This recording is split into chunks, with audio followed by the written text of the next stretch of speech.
Hello. कैसी हो मेरी जान? अरे मैं शालिनी बोल रही हूँ, तुम्हारी शालू। सुनकर विनीता को समझने में कुछ समय लगा, मगर फिर जल्द ही जैसे दिमाग सोते से जागा। अरे शालू, तुम अचानक इतने सालों बाद? तुम तो नितेश से शादी करके अमेरिका चली गई थी। आज इतने सालों बाद अचानक मेरी याद कैसे आई? क्या इंडिया आई हो? विनीता ने अपने मन की घबराहट छिपाते हुए पूछा। अरे बाप रे बाप, इतने सवाल एक साथ! बताती हूँ। अभी तो बातें शुरू हुई है। शालिनी ने अपनी आदत के अनुसार ठहाका लगाते हुए कहा। पहले तू यह बता कि मेरे खोए हुए आशिक यानी जतिन के बारे में तुझे कोई खबर है क्या? शायद मेरी तरह उसने भी हमारे अतीत के कुछ पन्ने संभाल कर रखे हों। शालिनी का सवाल सुनते ही विनीता के हाथ से मोबाइल छूटने को हुआ। वह उसे कैसे बताती कि उसका खोया हुआ आशिक ही अब उसका पाया हुआ प्यार है।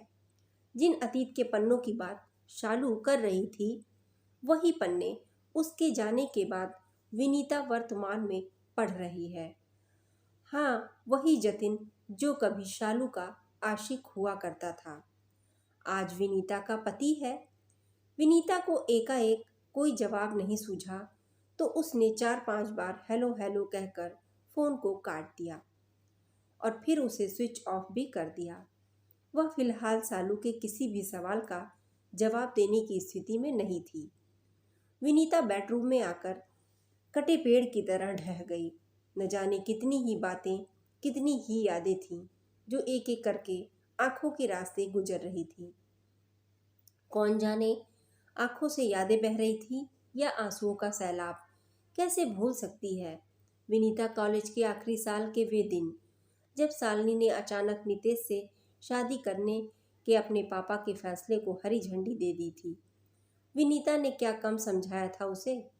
शालू, तुम जतिन के साथ ऐसा कैसे कर सकती हो? उसे कितना भरोसा है तुम पर।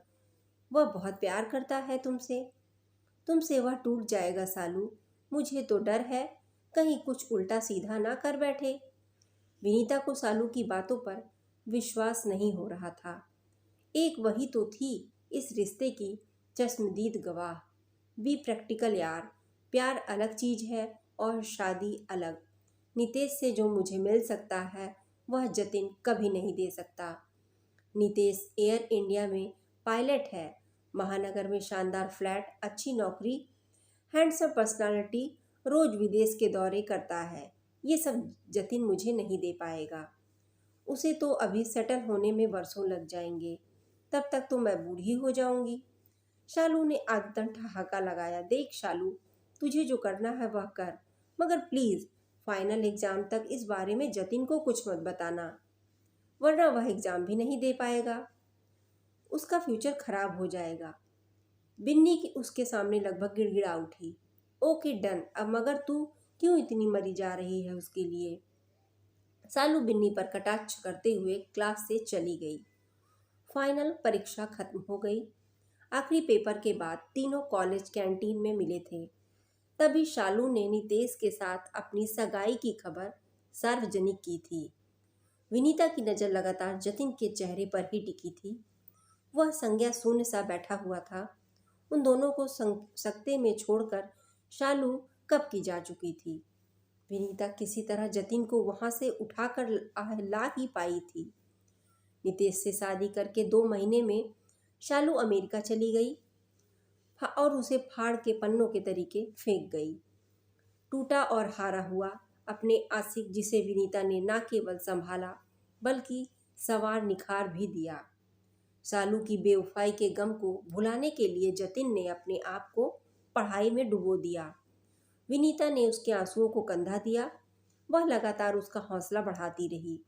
आखिर जतिन की मेहनत और विनीता की तपस्या रंग लाई। वह एक प्रशासनिक अधिकारी तो नहीं, मगर जतिन एक राजपत्रित अधिकारी तो बन ही गया था। उसने अपनी सफलता का सारा श्रेय विनीता को देते हुए कहा। एक दिन जब जतिन ने शादी के लिए प्रपोज किया तो वह भी नहीं रह पाई और घर वालों की सहमति से दोनों विवाह सूत्र में बंध गए। बेशक यह पहली नज़र वाला प्रेम नहीं था, मगर हौले हौले हो ही गया। तभी वैलेंटाइन डे की घंटी ने उसे वर्तमान में ला दिया। अरे क्या बात है, तुम्हारी तबीयत तो ठीक है ना? मोबाइल स्विच ऑफ क्यों रहा? जतिन की आवाज़ में खुद के लिए इतनी फिक्र महसूस कर विनीता को दिली राहत मिली। अच्छा, मोबाइल स्विच ऑफ है? मैंने देखा नहीं, शायद चार्ज करना भूल गई होगी। विनीता साफ झूठ बोल गई। सुनो, मुझे दोपहर बाद टूर पर निकलना है। ड्राइवर को भेज रहा हूँ, मेरा बैग पैक करके दे देना। घर नहीं आ पाऊँगा, ज़रूरी मीटिंग है, जतिन के जल्दबाजी ने कहा। जतिन के टूर अक्सर ऐसे ही बनते, मगर हर बार की तरह इस बार विनीता परेशान नहीं हुई, बल्कि उसने राहत की सांस ली, क्योंकि वह उस समय सचमुच एकांत चाहती थी, ताकि शालिनी से आने वाली इस परिस्थिति पर कुछ सोच विचार कर सके। क्या होगा उसके घर आने और मेरे पति के मिलने की जिद की तो? क्या कहूँगी मैं शालू से? क्या जतिन से शादी करके मैंने कोई अपराध किया है? नहीं, इन्हीं सवालों का जवाब वह एकांत में अपने आप में पाना चाहती थी। पूरा दिन वह मंथन करती रही। उसकी आशंका के अनुरूप अगले ही दिन दोपहर में शालिनी का फोन आ गया। अब तक विनीता अपने आप की इस स्थिति के लिए मानसिक रूप से तैयार हो चुकी थी। यार विन्नी, तुम तो बड़ी छुपी रुस्तम निकली। मेरी ही थाली पर हाथ साफ कर लिया, मेरे आशिक को अपना पति बना लिया। मैंने कल ही जतिन की फेसबुक आईडी देखी तो पता चला। क्या तुम्हारा पहले से ही प्लानिंग थी? शालू का व्यंग सुनकर बिन्नी गुस्से से और अपमान से तिलमिला उठी। नहीं शालू, थाली पर हाथ साफ नहीं किया, बल्कि जिस पौधे को तुम कुचल कर खत्म करने के लिए फेंक गई थी, मैंने उसे सहेज कर फिर से गमले में लगा दिया। अब उसके फूल या फल जो भी हों, वो मेरी ही झोली में आएंगे। अच्छा चल ना, छोड़ ये बातें। तू बता, क्या चल रहा है तेरी लाइफ में? कितने दिन के लिए इंडिया आई है? अकेले आई है या नितेश भी साथ आया है? विन्नी ने संयत स्वर में पूछा। अकेले आई हूँ, हमेशा के लिए। हमारा तलाक हो गया है। क्यों और कैसे? वह तो तुम्हारे हिसाब से बिल्कुल परफेक्ट मैच था। अरे यार, दूर के ढोल सुहावने होते हैं। नीतीश भी बाहर से इतना मॉडर्न और भीतर से वही टिपिकल इंडियन हस्बैंड। यहाँ मत जाओ, ये मत करो, वो मत करो। उससे दूर रहो। परेशान हो गई थी मैं उससे। खुद तो चाहे जिससे लिपट कर डांस करे, अगर कोई मेरी कमर में हाथ डाल दे तो जनाब को आग लग जाती थी। रोज हमारा झगड़ा होने लगा, बस फिर हम आपसी सहमति से अलग हो गए। अब मैं हमेशा के लिए इंडिया आ गई हूँ। सालू ने बड़ी ही सहजता से अपनी कहानी बता दी, जैसे यह कोई खास बात नहीं थी। मगर विनीता के मन में एक अनजाने डर ने कुंडली मार ली। अगर यह हमेशा के लिए इंडिया आ गई है तो जतिन से मिलने की कोशिश भी जरूर करेगी। कहीं इन दिनों का पुराना प्यार फिर से जाग उठा। कहते हैं कि व्यक्ति अपना पहला प्यार कभी नहीं भूलता। क्या होगा फिर मेरा? विनीता ने डर के मारे फोन को काट दिया। विनीता के दिल में शक के बादलों ने डेरा जमाना शुरू कर दिया। उसका शक विश्वास में बदलने लगा जब एक दिन उसने फेसबुक पर नोटिफिकेशन देखा, Jatin becomes friend with Shalini. Jatin ने मुझे बताना भी जरूरी नहीं समझा। हो सकता है शालिनी इनसे मिली भी हो। विनीता के दिल में शक के नाग ने फुफकार भरी। विनीता अपने दिल की बात किसी से शेयर नहीं कर पा रही थी। धीरे धीरे उसकी मनोस्थिति उस पर हावी होने लगी। नतीजन उसके व्यवहार में एक अजीब सा रूखापन आ गया। जतिन जब भी उसे हंसाने की कोशिश करता, वह बिफर उठती। तुम्हें पता है शालिनी वापस लौट आई है। एक दिन ऑफिस से आते ही जतिन ने विस्फोट किया। हाँ, उसने एक दिन मुझे फ़ोन किया था। मगर तुम्हें किसने बताया? विनीता ने उसकी आंखों में आंखें डालकर पूछा। जतिन की आंखों में उसे जरा भी चोरी नजर नहीं आई, बल्कि उनमें तो विश्वास भरी चमक थी। अरे, उसी ने आज मुझे फ़ोन किया था। उसे टाइम पास करने के लिए कोई जॉब चाहिए, मुझसे मदद मांग रही थी। फिर तुमने क्या कहा? एक दो लोगों से कहा है, देखो कहाँ बनती है, मगर तुम्हें क्या ज़रूरत है इस बीच के पचड़े में पड़ने की? अरे यार, इंसानियत नाम की भी कोई चीज़ है ना। चलो छोड़ो, तुम बढ़िया सी एक कप चाय पिलाओ। कहते हुए जतिन ने बात को ख़त्म कर दिया।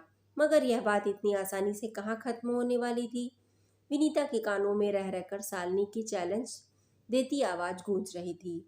अब उसके पास शालिनी के फ़ोन आने के बंद हो गए थे। इस बात ने विनीता की रातों की नींद भी उड़ा दी थी। अब तो सीधे जतिन को ही कॉल करती होगी। मैं तो शायद कबाब में हड्डी हो चुकी हूँ। विनीता अपने आप से ही बातें करती परेशान होती रहती। इन सब के फलस्वरूप वह कुछ बीमार भी रहने लगी। मेरे कहने पर एक होटल में शालिनी को एचआर की जॉब मिल गई। इसी खुशी में वह आज मुझे इसी होटल में ट्रीट देना चाहती है। तुम चलोगी? एक शाम जतिन ने घर आते ही पूछा। पूछ रहे हो या चलने को कह रहे हो? विनीता भीतर ही भीतर सुलग रही थी। आजकल तुम्हें बाहर का खाना सूट नहीं करता, इसलिए पूछ रहा हूँ, जतिन ने सहजता से कहा। विनीता कुछ नहीं बोली, चुपचाप हारे हुए खिलाड़ी की तरह जतिन को अपने से दूर जाता देखती रही।